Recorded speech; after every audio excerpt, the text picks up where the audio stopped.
Most good pizza recipes take days to make, but this healthy combination of red pepper sauce, grated Parmesan, infused oil, and fresh basil can be made in just 4 hours. It's Chef Kyle from Kyle's Creations, here to make simple and healthy recipes for everyday living. If you're new now and you love healthy, delicious appetizers and entrees, please like and subscribe. All right, let's go.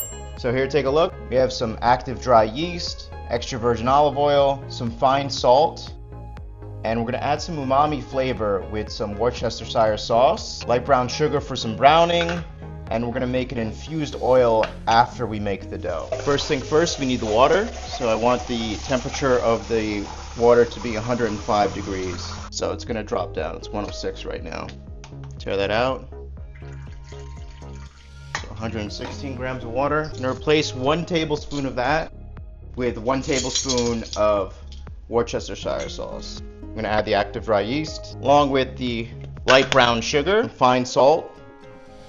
Now this is where the magic happens. I'm gonna combine that together, let that activate, and we're gonna go in with the bread flour. A little well in the middle, add the extra virgin olive oil, just a little bit of that, using a fork just to mix this together. It's gonna be a wet dough, so that's why I'm choosing not to use my hands. I tell you, this is not gonna be pretty once it comes together. Little TLC, tender love and care, and we'll have pizza in no time. Since this is a wet dough, I'm just combining it. Not really doing too many folds because it's pretty wet right now. Extra virgin olive oil, so it doesn't stick, right? Now we're gonna cover this at room temperature for about 20 minutes. Next, we're gonna make an infused oil. We're using orange zest, which is actually gonna go great with one of our toppings. So extra virgin olive oil is going in. A few sprigs of fresh thyme, 2 slices of ginger, and take garlic cloves, just crush it to release the oils. Add a touch more olive oil, so 1/3 of a cup. This orange has been washed because we're just using the zest. The white part is the pith, which we do not want. It's bitter. We use the happy parts of this orange, which is the zest. All right, and we're gonna go on a medium-low heat, and we're gonna warm this up for a few minutes.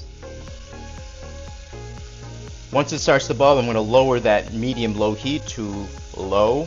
All these fresh ingredients are gonna be infused in this oil right here. Once the bubbles start to go down, just gonna shut this off. To let this cool off. It's going to continue to cook. Let this completely cool before we strain it. Floured my surface. I'm just going to ease this out. That. And I'm going to do a series of stretching folds.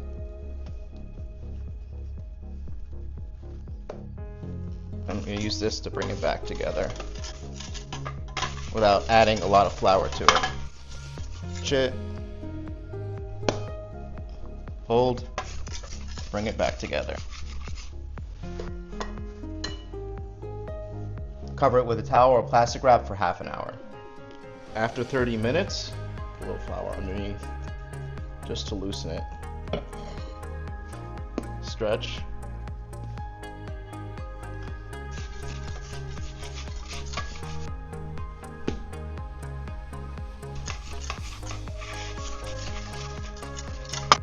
Olive oil.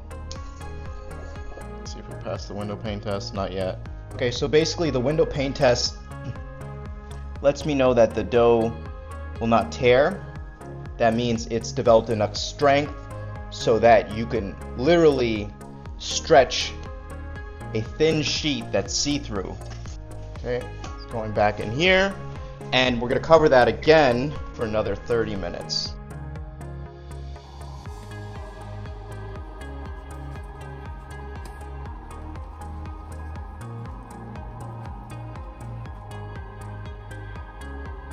Almost past the window pane test.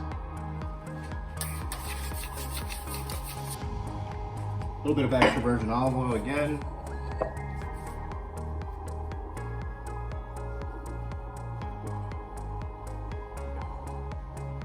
Last 30 minutes.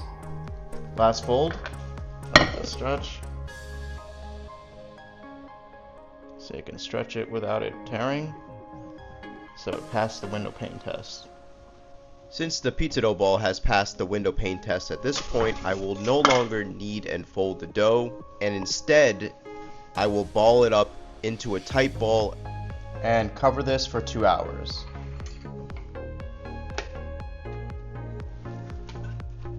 I just drained the roasted bell peppers right in there. We're gonna add some Worcestershire sauce in here and a teaspoon of honey. Still chunky, just a little bit more. Perfect. So we're gonna use this as a substitute instead of adding tomatoes. So it's less acidic, but still very flavorful. And I'm gonna add that. Save this for later. All right, I have part skim mozzarella cheese, and we're just going to grate it. This will be my cheese container. So it's essential when you're making pizza dough to have everything ready ahead of time, so that once you stretch out the pizza dough, it becomes easier to quickly add the toppings and get that into the hot oven. I have some Parmigiano Reggiano. You can use any type of Parmesan cheese you have. Grate that. Set that aside for later. I'll refrigerate this. Here's the final dough. Look at that. Beautiful. Put that into the semolina flour. Now I'm going to push out the dough. Now that the pizza dough is relaxed, it's soft and easy to work with. I'm resting it on my knuckles with one hand while gently stretching the edges of the other, letting gravity do most of the work without tearing the dough. Once it's thin enough, I dust the pizza paddle with semolina flour and slide the dough on. I know I'm getting excited and ahead of myself, but before adding the roasted red pepper sauce, please remember to evenly rub on the infused oil. Next, sprinkle a touch of salt, adding the Parmesan cheese, now the other part skim mozzarella, now the artichoke. It was a slight struggle to get this onto the pizza stone, given the fact that the dimensions of the pizza stone were the exact dimensions of the pizza. Having a larger pizza stone will make it easier to slide off. As you can see, there was a little bit of struggle because the pizza and the pizza stone were both the same size. I baked this pizza at 550 degrees Fahrenheit, and it really comes down to practice. For a crunchy crust, I go about 8 minutes. The bottom isn't burnt, but if you'd like it lighter, 5 to 6 minutes works great. Guys, check this out. Beautiful, airy crust. Love the sound of that. Look at this wonderful pizza. It is so delicious. I hope you guys enjoy this video. Please don't forget to like and subscribe. Wonderful, wonderful substitute for tomato sauce with this roasted red pepper sauce, and that orange essence flavor goes really well with the marinated artichoke, which has a hint of acidity to cut through the cheese, which is Parmesan and the part skim mozzarella. And this also reminds me of another video, but it's more, instead of it being a pizza pie, it's a spinach pie. Onions, garlic, and green scallions. Look forward for that crispy recipe right after this. And please stay tuned for more recipes exclusively at Kyle's Creations 2.0.